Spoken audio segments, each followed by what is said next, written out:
Everyone, welcome to MSP knowledge official YouTube channel. और इस video में हम लोग करेंगे human eye and the colourful world की मोस्ट इम्पॉर्टेंट क्वेश्चन। ये बहुत ही ज़्यादा इजी, इम्पॉर्टेंट और मेरा फेवरेट चैप्टर है। इसका रीज़न ये है कि ये फिज़िक्स का चैप्टर होते हुए भी इसमें कोई न्यूमेरिकल्स नहीं है।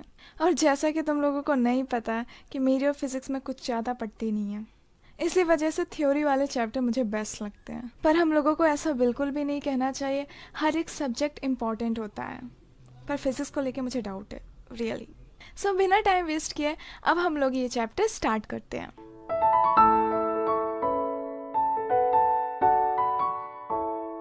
सो यहाँ पे इस चैप्टर का first question, when we enter a dark room coming from outside, immediately the things inside the room do not appear clear to our eyes। जब हम लोग बाहर से एक डार्क रूम के अंदर आते हैं तो कुछ देर के लिए हम लोगों को कुछ दिखता नहीं है।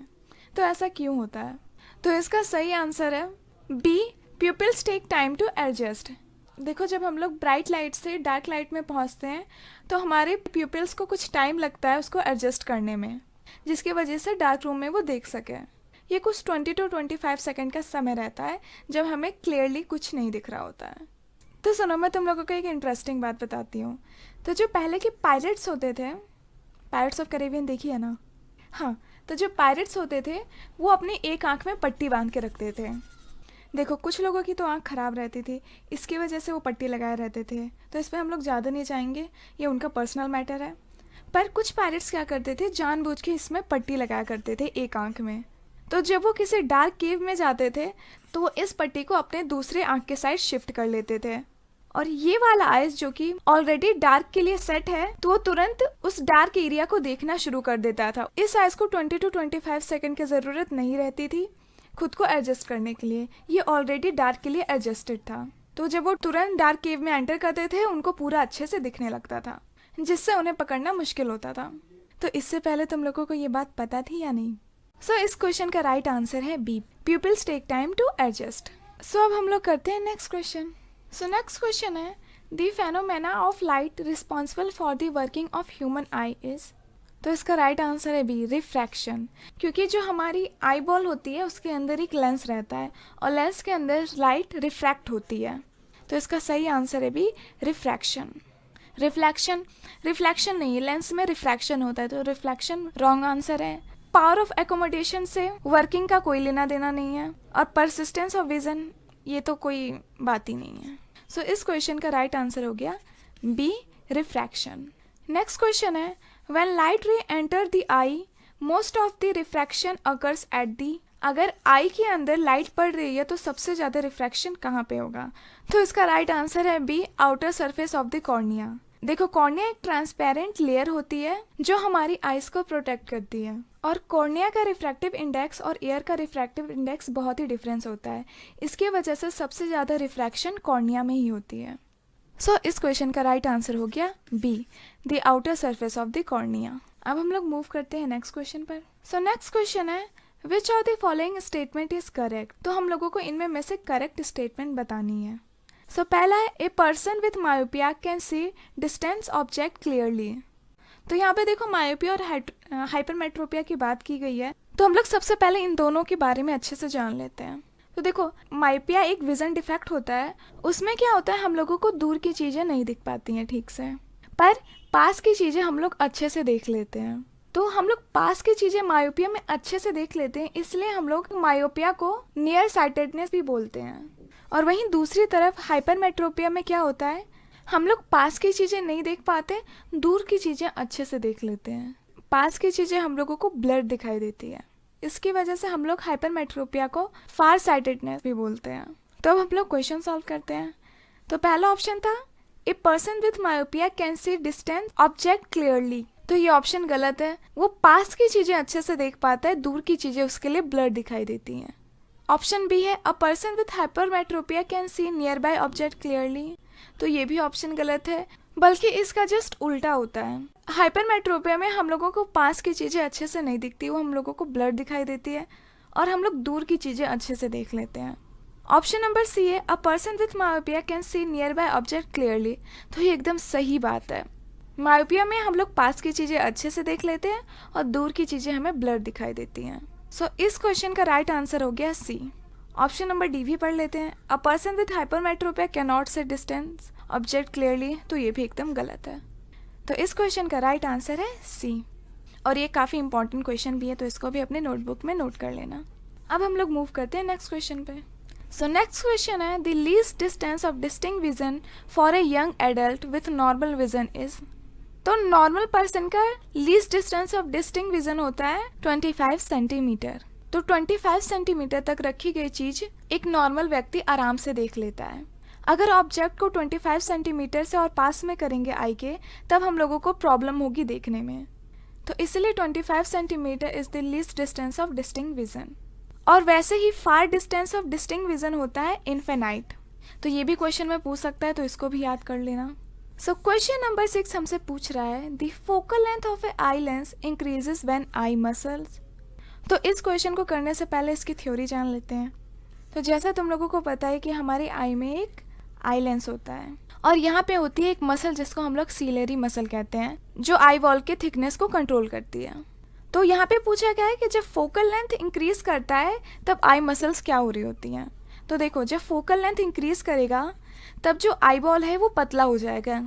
इसी की वजह से ही तो फोकल लेंथ बढ़ जाता है और हमको दूर की चीज़ें अच्छे से दिखने लगती हैं। तो जब फोकल लेंथ बढ़ जाता है तब जो आई मसल्स रहते हैं, जिसको हम लोग सीलरी मसल कहते हैं, वो रिलैक्स करती हैं। और वहीं दूसरी तरफ जब आई मसल कॉन्ट्रैक्ट करती है तो हमारा लेंस थिक हो जाता है और उसका फोकल लेंथ कम हो जाता है और पास की चीज़ें हमें अच्छे से दिखती हैं।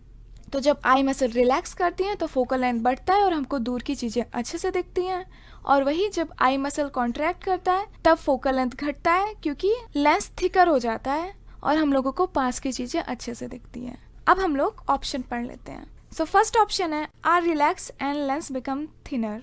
तो फर्स्ट ऑप्शन ही इसका सही है। जैसे कि मैंने बताया, जब फोकल लेंथ इंक्रीज करता है तो मसल्स रिलैक्स करती हैं और लेंस थिनर हो जाता है। पर हम लोग बाकी के ऑप्शन भी पढ़ेंगे। तो ऑप्शन नंबर बी कह रहा है contract and lens become thicker. ये गलत ऑप्शन है, ऐसा तब होता है जब फोकल लेंथ घटता है। ऑप्शन नंबर सी है are relax and lens become thicker. नहीं, लेंस थिकर नहीं होता। Contract and the lens become thinner, lens thinner तो होता है पर मसल्स रिलैक्स होती हैं। तो इस क्वेश्चन का राइट आंसर है ए। अब हम लोग मूव करते हैं नेक्स्ट क्वेश्चन पर। तो नेक्स्ट क्वेश्चन है the changing in focal length of a eye lens is caused by the action of pupil, ciliary muscle, retina, iris. तो तुम लोगों को इसका सही आंसर पहले से ही पता चल गया है। तो इसका राइट आंसर है सी, सीलेरी मसल्स। मुझे थोड़ा कम बोलना चाहिए, आई थिंक। तुम लोगों को आंसर पहले ही पता चल जाता है।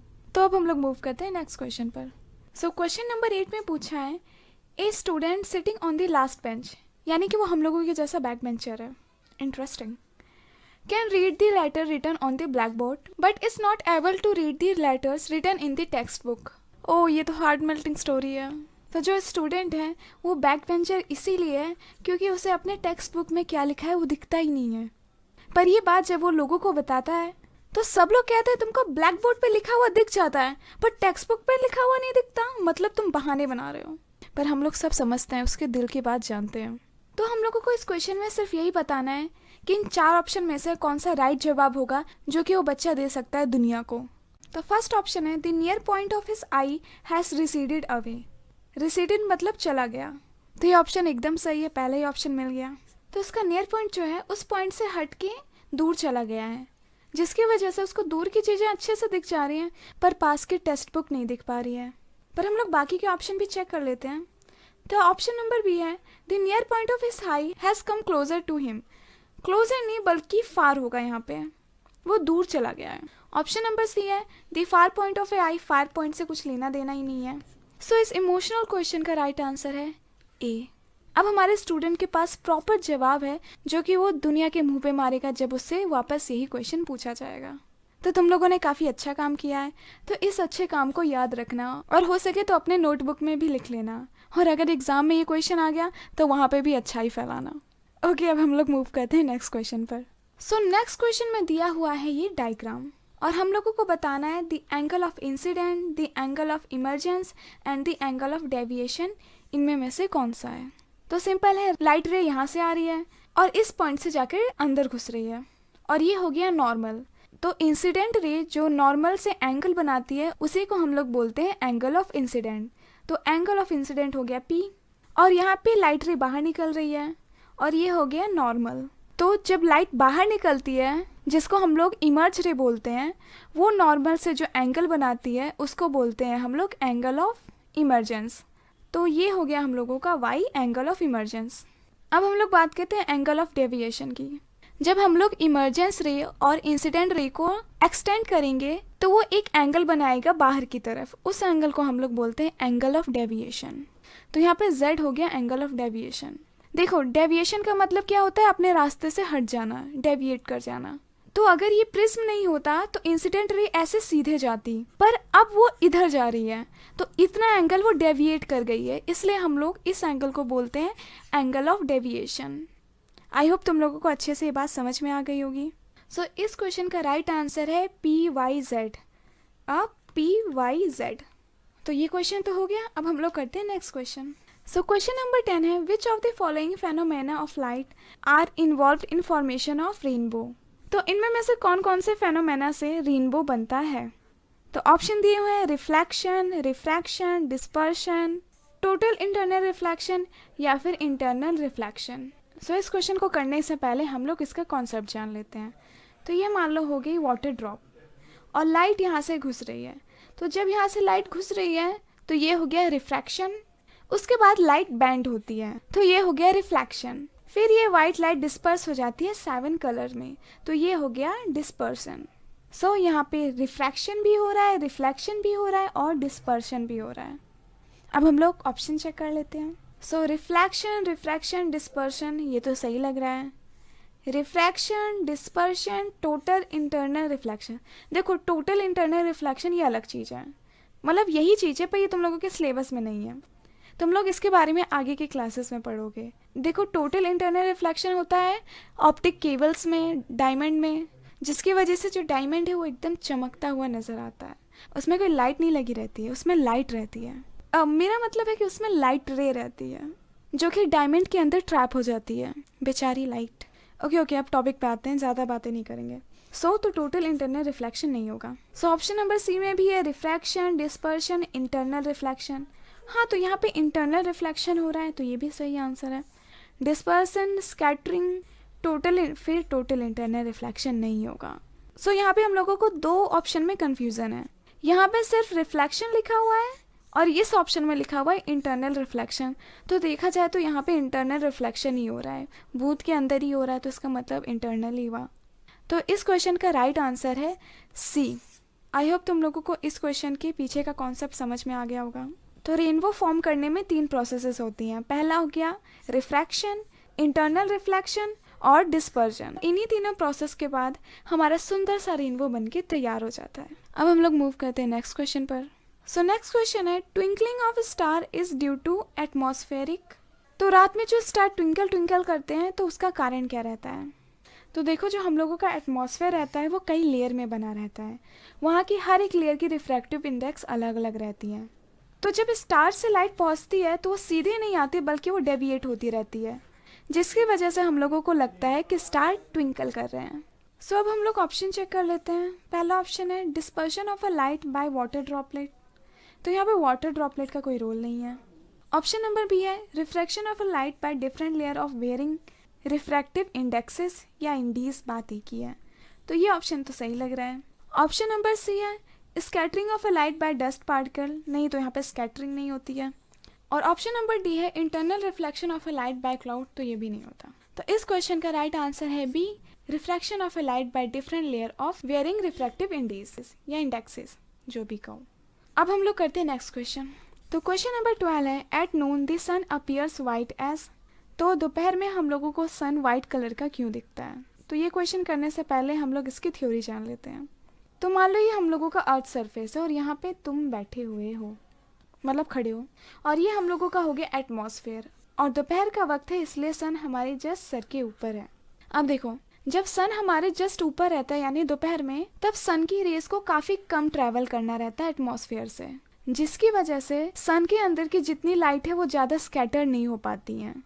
देखो, जब एटमॉस्फेयर से सन की लाइट ट्रैवल करती है तो एटमॉस्फेयर के अंदर बहुत सारी एयर मॉलिक्यूल्स रहते हैं, जिसकी वजह से लाइट स्कैटर कर जाती है। स्कैटर यानी कि टूट जाती है अलग अलग कलर्स में। तो जब सन हमारे सीधे सर के ऊपर रहता है तो उसकी बहुत कम लाइट स्कैटर करती है, इसलिए उसका कलर हम लोगों को वाइट दिखता है। वहीं दूसरी तरफ जब सन सेट हो रहा होता है या फिर जब सन राइज कर रहा होता है, तब सन की लाइट को बहुत ज़्यादा ट्रैवल करना पड़ता है एटमॉस्फेयर से, जिसकी वजह से उसकी ज़्यादातर लाइट स्कैटर हो जाती है और उसमें भी ब्लूइश लाइट ज़्यादा स्कैटर होती है क्योंकि उसका वेवलेंथ कम रहता है। और रेड लाइट बहुत कम स्कैटर होती है, इसलिए जब सनसेट या फिर सनराइज कर रहा होता है तो हम लोगों को सन का कलर रेड दिखता है, क्योंकि जो सारी ब्लू लाइट है वो यहाँ पे स्कैटर हो गई रहती हैं। और इसी की वजह से हम लोगों को स्काई भी ब्लू नज़र आता है, क्योंकि स्काई में ब्लू लाइट स्कैटर हो गई रहती हैं। अब ब्लू लाइट स्कैटर हो गई तो सिर्फ बची रेड, तो इसीलिए यहाँ पे हम लोगों को सन रेड दिख रहा होता है। सो तुम लोगों को ये बातें अच्छे से समझ आ गई होगी। अब हम लोग ऑप्शन पे जाते हैं। तो ऑप्शन नंबर ए है लाइट इज लीस्ट स्कैटर्ड। तो ये बात एकदम सही है कि जब सन सर के ऊपर रहता है यानी नून टाइम में तो सबसे कम लाइट स्कैटर्ड होती है। तो इस क्वेश्चन का राइट आंसर हो गया ए। ऑप्शन बी है all the colour of a white light are scattered away. सारे ही कलर स्कैटर्ड हो जाएंगे तो सन कौन से कलर का दिखेगा? ब्लैक। तो ये ऑप्शन एकदम गलत है। ऑप्शन नंबर सी है blue colour is scattered the most. हाँ, ये तो सही है, ब्लू कलर स्कैटर्ड सबसे ज़्यादा होता है, पर ये हमको ये नहीं बताता है कि इसके वजह से जो सन है वो वाइट कलर का दिखने लगेगा। तो ये ऑप्शन भी गलत है। ऑप्शन नंबर डी है red colour scattered the most. नहीं, रेड कलर सबसे कम स्कैटर्ड होता है। इसी वजह से जो ट्रैफिक साइन लिखे रहते हैं वो रेड कलर में लिखे रहते हैं, जिससे कि लोगों को दूर से दिख जाए। इवन जब धुंध पड़े तो भी उन लोगों को वो साइन अच्छे से दिख जाए। सो बहुत ज्ञान की बातें हो गई। तो इस क्वेश्चन का राइट आंसर हो गया ए। और ये कैसे हुआ, क्यों हुआ, ये सभी मैंने अच्छे से तुम लोगों को बता दिया है, और इसके साथ बहुत सारी ज्ञान की बातें भी। अब हम लोग करते हैं next question. So next question है the clear sky appear blue because. हाँ, मेरा पेन का कलर भी ब्लू ही है। सो हम लोगों को बताना है कि स्काई ब्लू क्यों दिखता है। तो आई थिंक मैंने इस क्वेश्चन का आंसर पहले ही दे दिया है, क्योंकि ब्लू लाइट सबसे ज़्यादा स्कैटर्ड होती है, इसलिए हम लोगों को स्काई ब्लू नज़र आता है। तो इस क्वेश्चन का राइट आंसर हो गया सी। Violet and blue light get scattered more than the light of other color by the atmosphere. हम बाकी के ऑप्शन भी चेक कर लेते हैं। ब्लू लाइट गेट एब्जॉर्ब, तो एटमॉस्फेयर में कोई एब्जॉर्ब करने वाली चीज़ नहीं होती, नो एब्जॉर्प्शन नहीं होता है। Light of other colour scattered more than the violet and blue colour light by the atmosphere. तो ऐसा बिल्कुल भी नहीं होता। अगर ऐसा होता तो हम लोगों को सन का कलर ब्लू नज़र आ रहा होता और स्काई का कलर रेडिश नज़र आ रहा होता, जो कि काफ़ी इंटरेस्टिंग होता है देखने में, पर अभी ऐसा नहीं होता है। तो इस क्वेश्चन का राइट आंसर है सी। अब हम लोग करते हैं next question. So next question है which of the following statement is correct regarding the propagation of a light of a different colour of white light in a air.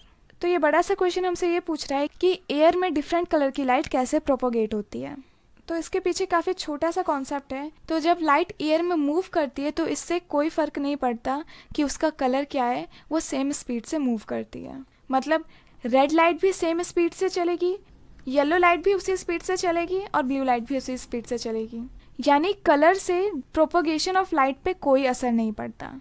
Light का propagation यानी speed कब change होती है? जब refractive index change हो रहा होता है, यानी कि यही लाइट जब एयर से वाटर में जाएगी तो उसकी स्पीड स्लो हो जाएगी, क्योंकि वहाँ का रिफ्रैक्टिव इंडेक्स ज़्यादा होता है। तो इस क्वेश्चन का राइट आंसर हो गया C. All the colour of a white light moves with the same speed. हम लोगों को कलर से कोई लेना देना नहीं रहता है स्पीड के मामले में। So option number C is the correct answer. So next question है which of the following phenomena contributes significantly to the reddish appearance of a sun at the sunrise और सनसेट। तो मुझे ऐसा लगता है कि तुम लोगों को इसका आंसर पहले से पता है, और क्या मैंने ही तो बताया था। तो इस क्वेश्चन का राइट आंसर है बी, स्कैटरिंग ऑफ लाइट। पर हम लोग पहले की तरह बाकी के ऑप्शन भी चेक कर लेते हैं। तो डिस्पर्शन ऑफ लाइट नहीं होता, total internal reflection of light भी नहीं होता, और रिफ्लेक्शन ऑफ लाइट फ्रॉम ए अर्थ ये भी नहीं होता। इसका बेसिक कॉन्सेप्ट रहता है scattering of light. Blue light सारी स्कैटर हो जाती है, सिर्फ और सिर्फ रेड लाइट बचती है, और जिसकी वजह से सन रेडिश दिखता है। So option B is the correct answer. So video काफ़ी लंबा हो जा रहा था, इसलिए मैंने इसमें असर्शन और रीजनिंग के क्वेश्चन नहीं डाले, पर डोंट वरी, डिस्क्रिप्शन में मैंने असर्शन और रीजनिंग के क्वेश्चन विद सॉल्यूशन डाल दिया, तो तुम लोग उसको चेक कर सकते हो। और अगर कोई प्रॉब्लम होगा, कमेंट सेक्शन तो है ही, तो तुम लोग कमेंट कर देना। पर हम लोग नेक्स्ट वीडियो से असर्शन और रीजनिंग के क्वेश्चन भी करेंगे, तो इसके लिए तुम लोग चिंता मत करना। और हाँ, अगर तुम लोगों ने अभी तक चैनल को सब्सक्राइब नहीं किया तो तुम लोगों की ये सबसे बड़ी भूल होने वाली है, जो तुम्हारी टर्म 1 को डुबा देगी। तो इसलिए ये गलती मत करो, चैनल को अभी सब्सक्राइब करो, क्योंकि हम लोग इसमें अब साइंस के भी क्वेश्चन करेंगे और चैनल पे हर रोज़ वीडियो डल रही है, क्योंकि ये टाइम तुम लोगों के लिए बहुत ज़्यादा इंपॉर्टेंट है। तो हर रोज़ वीडियो देखा करो और एक भी वीडियो मिस मत करो। तो इसी के साथ ये वीडियो समाप्त होता है। अगर तुम लोगों ने चैनल सब्सक्राइब नहीं किया तो उसको जल्दी करो। वीडियो पसंद आए तो लाइक करो और कमेंट तो मैंडेटरी है। तो अब हम लोग ये वीडियो समाप्त करते हैं। Bye bye.